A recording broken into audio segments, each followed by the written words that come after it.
Hello, everyone. How are you doing? And welcome to another episode of the Dr. Will Show, where we have the discussions that inform, entertain, and empower educators to be the change. I am your host, Dr. Will, and I am back again with Dr. Katie Martin. How are you doing, Doc? I'm doing great. Happy to be here, Dr. Will. Well, thank you. Thank you for coming back on the show. Uh, for y'all to know that I love Dr. Katie Martin. She has been so awesome.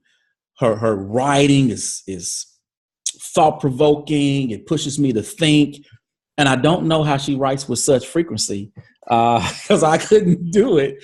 But I wanted to have her on the show because she made a change from where she was before, and now works for an organization, and she'll tell you more about that actually focuses on project-based learning and working with schools. So today, if you didn't gather from that introduction, we will be talking about project-based learning today. So, Doc, will you please introduce yourself? Sure. So I am Katie Martin, and I'm the Director of District Leadership for the Buck Institute for Education. And so basically that means that I have the fortune of working for an awesome organization that we just celebrated our 30th anniversary being around, and really a leader in project-based learning. And in my role, it's a newer role and emerging to really support districts to think about the conditions and systems and structures to support teachers. We all know the research has shown us over and over again that just going to professional development, isolated drive-by, doesn't cut it and doesn't help shift practice. So we're really working with district leaders and school leaders to help them think about the culture and the conditions to support teachers to do the very important work they need to do for all the learners in our classrooms. Nice. So one of the reasons I wanted to do this, because there are so many people out there, and they're writing about education, and they're presenting, and they're out here, and they're doing podcasts, and so many things are happening in public education. And there's so many changes and shifts, and the system is still a mess. Oh my gosh, I hate to say that. It's just a mess. But with all of these acronyms that are floating out there and buzzwords, what is project-based learning? Is it a free-for-all, or can it be actually aligned to state benchmarks and standards? That's a great question. And I do think there are so many buzzwords, and we get so caught up in the name or the program rather than what the approach actually is. And so for me, it's very simple. It is really about engaging learners in authentic problems, challenging tasks, integrated real world questions that are their own and that are meaningful for them to solve. And absolutely can and should be aligned to standards. When you have learning targets, a lot of times we have teachers that create, look at their standards, figure out what they need their learners to learn and understand, and then design those experiences. But the path can look very different in project-based learning. Learners can take on tasks and learn things working collaboratively, working on projects. It doesn't have to just be all sit and get. So really that's in essence what project-based learning is. And it really integrates and cuts across so many different programs and initiatives that I see. And a lot of times it's a perfect umbrella for a lot of the change that we want to see in the classrooms today. Mm-hmm.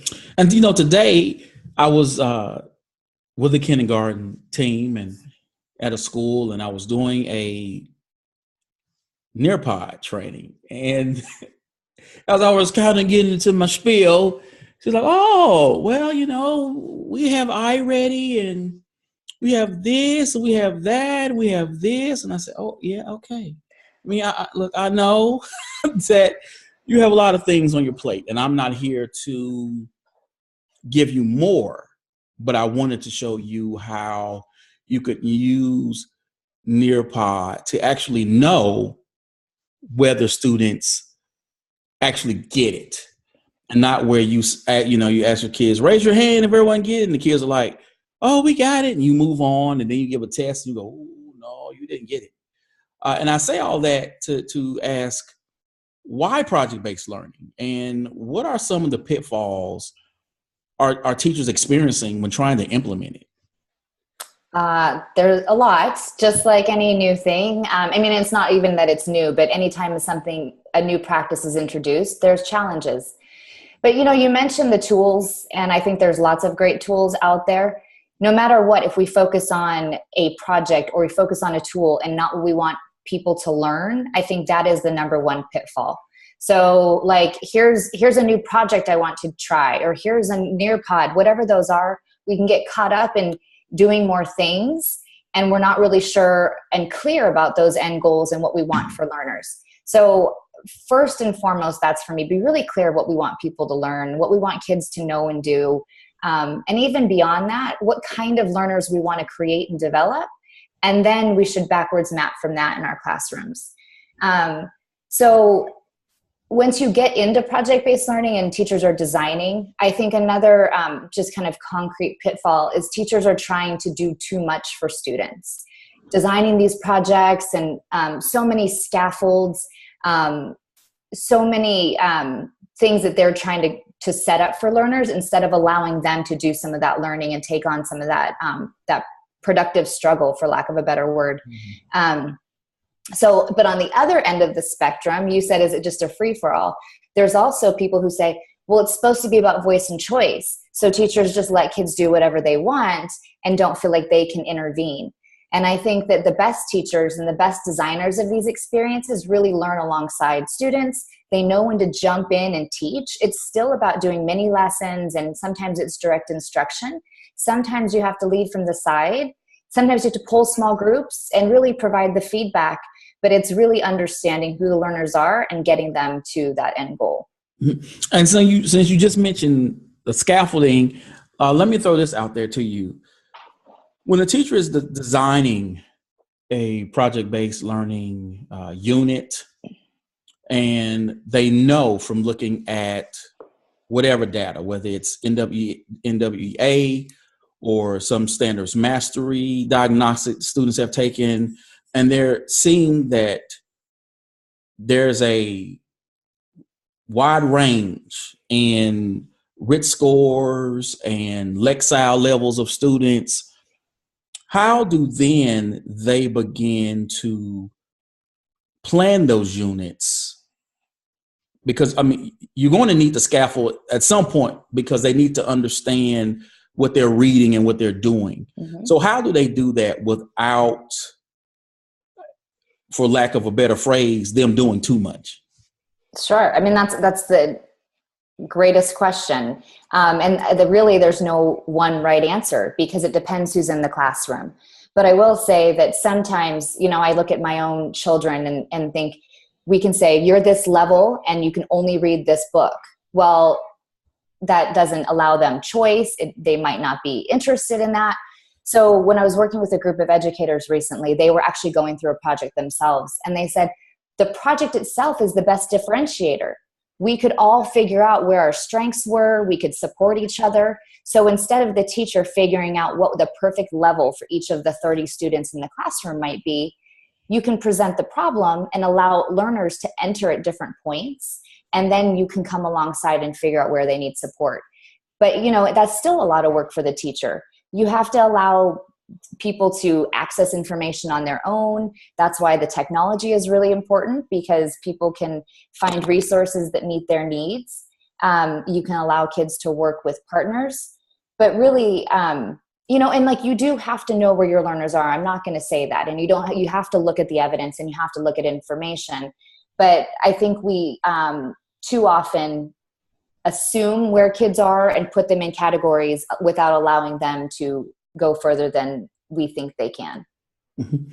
So how do teachers, I guess, just get started? Because so many teachers are coming from traditional teacher ed programs that teach them how to, I'm going to lecture, I'm going to give you a worksheet, and that's it. And then on top of that, they get hired by districts mm-hmm. who have curriculums who are based upon that rote memorization, regurgitation of information. And then they're, on top of that, even worse, they're PD. is grounded in that. And so when they begin to think about stepping outside of that, and now you're saying, oh, we're going to do projects where kids are going to, maybe present or create a video or do a podcast.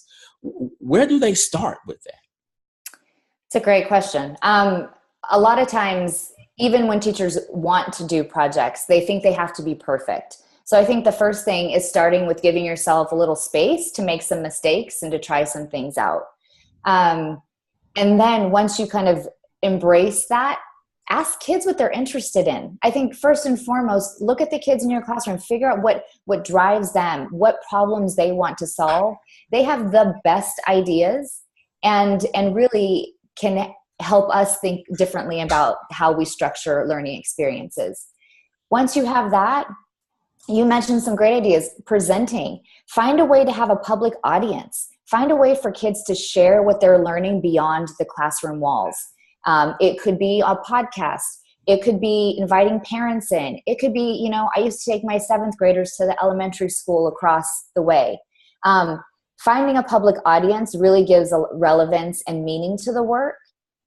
And, so you can start there by choice. You can start by public audience. But I would just say start somewhere. If you have a curriculum that you're supposed to be using, which many districts do, look and see if there's ways that you can tweak it. If you can add a question to go deeper, if you can bring in some additional resources or have kids make some things rather than just sit and listen to the information. A lot of the curriculum and resources have some, supplemental guides that often provide some interesting ideas that teachers can use as a starting point. So what do you say to those administrators who see PBL as an add-on and they don't see it as being associated with good, solid instruction? So one of the first things that I do with teachers or administrators is ask them to think about what learning experiences have really stuck with them. So thinking about where have you learned the most and what's really been something that's made an impact on you. And often when we have these conversations, they say things like, it was relevant, I had productive struggle, I got to choose what I was learning, there was like real meaningful purpose for learning. So when we talk about how we learn, I ask them to think about and connect that to the classrooms that they're expecting teachers to teach in and the environment that they're creating. And often there's a huge disconnect.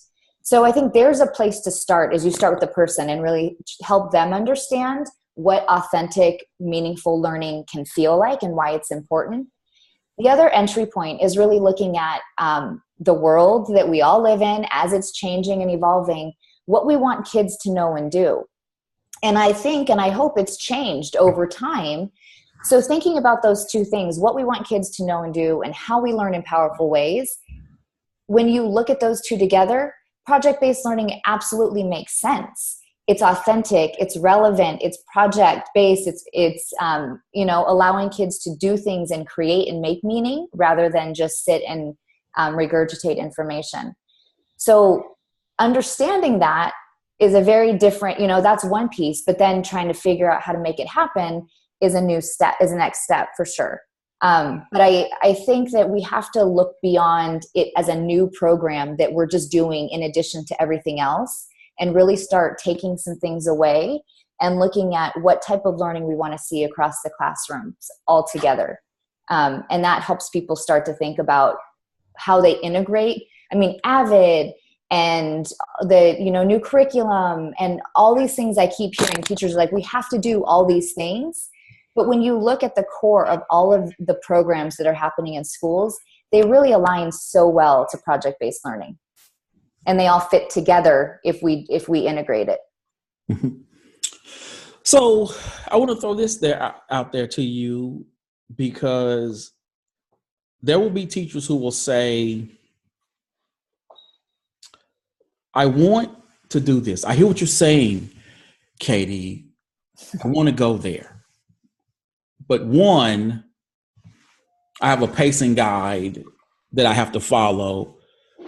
Two, I have students that I don't know if I can quite trust them to work that independently.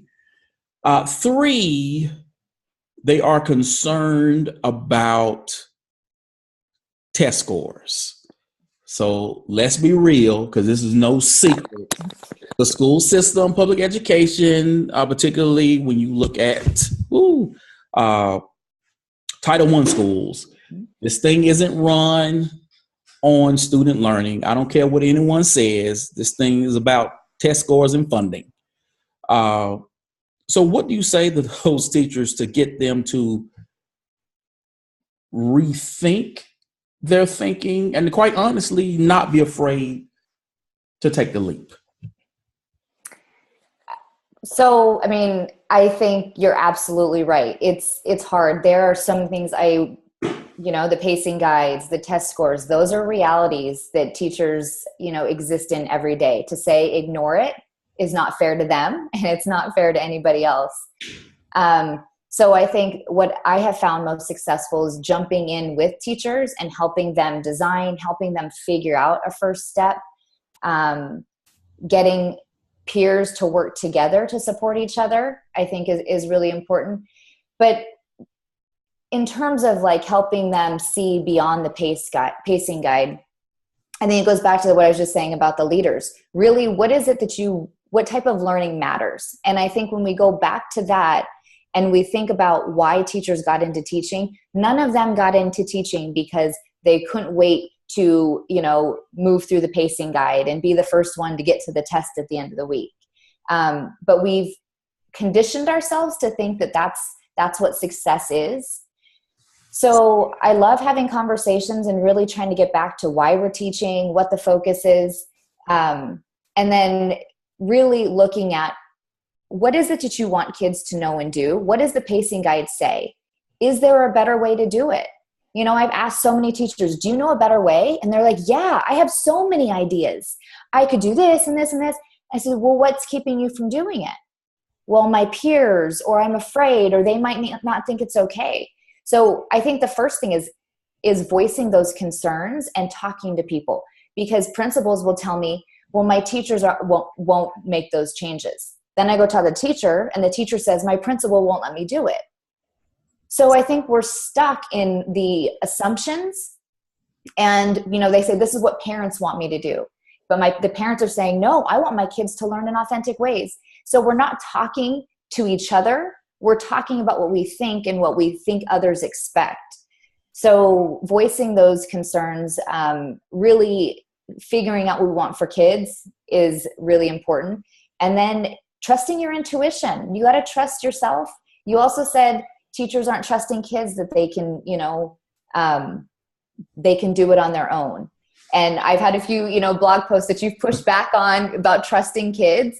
And I think that, we do want kids to trust themselves, but we also have to create the environment where we're allowing kids to make mistakes and try new things. And that starts with the teacher. It starts with the administrators. But if we are always waiting for someone else to give us permission, it's going to be really hard to make the changes that we want to see in classrooms.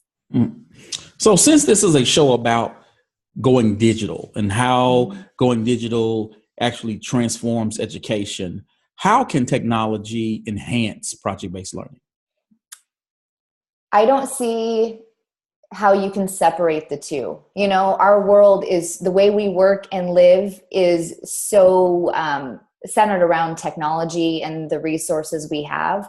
So if we're talking about authentic learning in schools and we're talking about relevant tools, technology has to be a part of what we do. It's a part of our lives outside of school. And if we're not integrating them in really meaningful ways, we're missing out on opportunities to connect kids with one another, to connect them with resources, to connect with experts. So, you mentioned again, the podcast or whatever, creating our own content, not just consuming the content. Technology provides a great way for learners to be able to do that. And one thing that I don't think schools actually understand and realize is this is their world. Now, we've all heard the term digital natives, and I don't like this because there are a lot of students who they don't know what to do with a computer because they are from a mobile generation. So their first connected device has been a cell phone. It has been a tablet.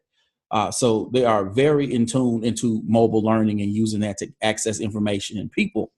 But also, they have created entire lives online. So I'm 44. Now, I have 9,000 people who follow me on Twitter. I will not say those are 9,000 friends that I have. The people that I will say, oh, this is a friend. We have spoken offline. We have eaten dinner. We have done all of these things. But you get teenagers who they could have 10,000 Facebook friends. They consider those people real friends and a real part of their life, their being. So their whole lives are wrapped up into this online environment. And for some reason, we have not understood that as a school system and try to mold them and put them in the box that we may have come from. Mm-hmm. And I find it interesting that they see what's going on and they're still like, well, this worksheet is going to have to do. I don't know. I don't get it. Well, people, it's fear. People are afraid of what they don't know. And we have this history, and it's not a bad thing, of wanting to protect our children. We want to, put the gates up and we want to protect them and keep them safe. And it comes from love. It comes from care. But I think we don't recognize that if we don't bring this in and teach kids to use social media, digital tools in a safe space, we are going to do more harm than good because they don't know how to use them all the time in really effective ways. And they can get themselves into a lot more trouble. I was reading an article just recently that, it's kids make mistakes in college all the time, in high school. But it used to be something that you could sweep under the rug and learn from. And now everything is public. And so instead, as adults, because we've had our own experience, we try and shield kids from that and tell them not to use it instead of show them how to use it in powerful ways. And my friend Jennifer Costa-Todd has written an amazing book, Social Media, on it, and really looking at how we can help kids lead on social media and do good locally, globally, and create projects and connect with people. But I think that is, unfortunately, it's, not the norm. Those are few isolated projects, and we're limiting kids from what's possible because we're afraid as adults.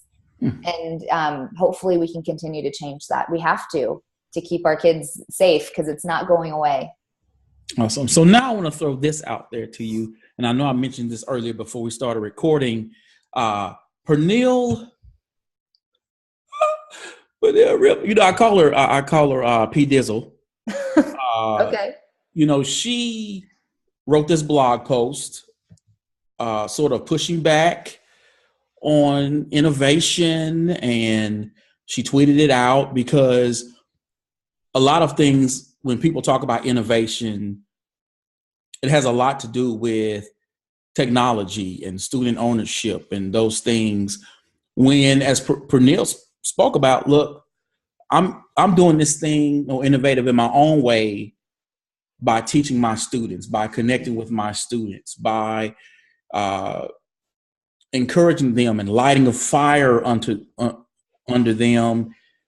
And I'm doing it in this way, which from reading her post and her tweet, she felt, from what I gathered, and I don't want to put words in her mouth, but as though she feels that what she does isn't being validated by some of us on Twitter who speak about innovation in those ways.